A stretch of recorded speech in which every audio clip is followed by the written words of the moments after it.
Hi friends, ఈ blog వచ్చేసి Sri Rama Navami blog friends. ఇక్కడ బయట అంతా మంచి క్లీన్ చేసేసుకొని ముగ్గు వేసేసుకొని కడపకు అలంకారం చేసుకున్నాం ఫ్రెండ్స్. ఇంకా ఇక్కడ వచ్చేసి దేవుడికి వడపప్పు పానకము నైవేద్యం రెడీ చేసుకుంటున్నాను ఫ్రెండ్స్. ఇక్కడ వచ్చేసి మిరియాలు మిక్సీలో పట్టుకున్నాను ఫ్రెండ్స్. ఇంకా పానకం అనేది రెడీ చేస్తున్నాను ఫ్రెండ్స్. ఒక బౌల్ తీసేసుకొని ఫస్ట్ కొన్ని వాటర్ వేసుకుంటున్నాను. ఇంకా ఆల్రెడీ బెల్లం కూడా తురిపి పెట్టేసుకున్నాను. ఇక్కడ వచ్చేసి కొంచెం బెల్లం వేస్తున్నాను ఫ్రెండ్స్. ఒక కప్కి మనకు హాఫ్ కప్ బెల్లం అనేది తురిమి పెట్టుకున్నాను. కొంచెం బెల్లం వేసాను. మళ్ళీ నెక్స్ట్ వచ్చేసి ఇలాచి ఆలు కొంచెం దంచి పెట్టుకున్నాను, ఇలాచి వేసాను.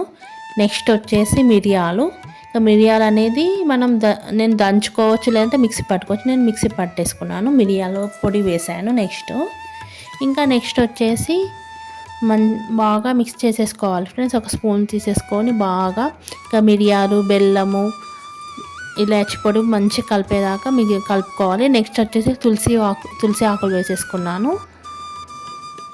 ఇంకా బాగా కలుపుకోవాలి ఫ్రెండ్స్. ఇంకా పానకంలో ఇలాచిది పొట్టు ఉంటుంది కదా ఫ్రెండ్స్, అది కూడా వేసుకోవాలి, చాలా మంచిది. ఇంకా ఇలా మొత్తం మిక్స్ చేసేసుకొని ఇంకా మనకు పానకం రెడీ అయిపోయింది.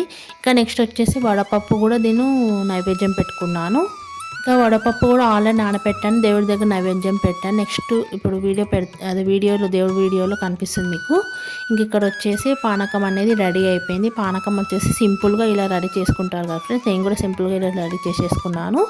ఇంకా మన శ్రీరామనవమి రోజు మన శ్రీరామునికి సీతమ్మ వారికి వడపప్పు పానకం చాలా ఇష్టం. ఇక్కడ దేవుడి దగ్గర ఇంకా పూజ చేసి నైవేద్యం పెట్టేసుకొని ఆ తర్వాత ఇష్టం ఉంటే ఫ్రిడ్జ్లో పెట్టేసుకొని చల్లగా తాగితే మనకి సమ్మర్ కాబట్టి మన ఒంట్లో వేడి కూడా పోతుంది ఫ్రెండ్స్. ఇక దేవుడి దగ్గర ఇంకా అదే పానకం అయితే రెడీ అయిపోయింది. ఇక్కడ దేవుడి దగ్గర వచ్చేసి ఇంకా నేను పూజ కూడా చేసేసుకున్నాను. పూజ చేసుకున్న తర్వాతనే పానకము వడపప్పు నైవేద్యం రెడీ చేసుకున్నాను ఫ్రెండ్స్.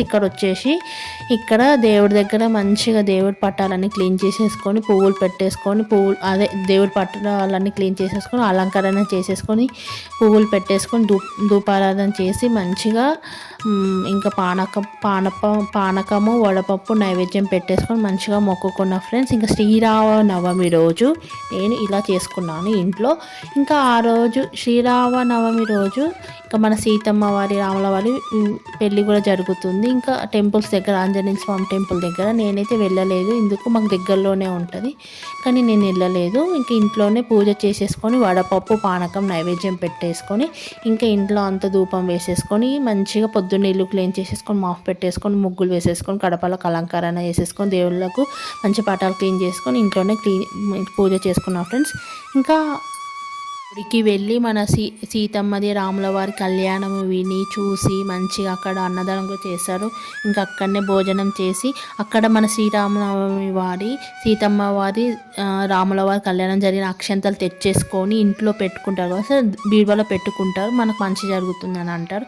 అలాగే పెళ్ళి కాని వాళ్ళకు ఆ అక్షంతలు అయితే మళ్ళీ నెక్స్ట్ శ్రీరామనవమి వరకు పెళ్ళి అవుతుంది అని అంటారు. ఆ అక్షంతలు కూడా తెచ్చుకుంటారు కదా, నాకు తెలిసిన కాడికి చెప్పాను. అక్షంతలు తెచ్చేసుకొని పెళ్ళి కాని వాళ్ళు ఉంటారు కదా ఫ్రెండ్స్, వాళ్ళ తల మీద అక్షంతలు వేస్తే ఇంకా పెళ్ళి జరుగుతుంది, అదొక నమ్మకము. అక్షంతలు తెచ్చేసుకొని పెళ్ళి కాని వాళ్ళకి అక్షంతలు వేస్తే నెక్స్ట్ శ్రీరామనవమి వరకు పెళ్ళి అవుతుందని అంటారు. ఇంకా మన శ్రీరామనవమి రాముల వారి సీతమ్మ వారి అక్షంతలు తెచ్చేసుకొని బీరువాలో కూడా ఒక క్లాత్లో కానీ ఒక దాంట్లో పెట్టి భద్రపరుచుకుంటారు. ఇంట్లో బీరువాలో ఒక దగ్గర మనం డబ్బులు పెట్టే ప్లేస్లో పెట్టేసుకుంటే అది కూడా చాలా మంచిది.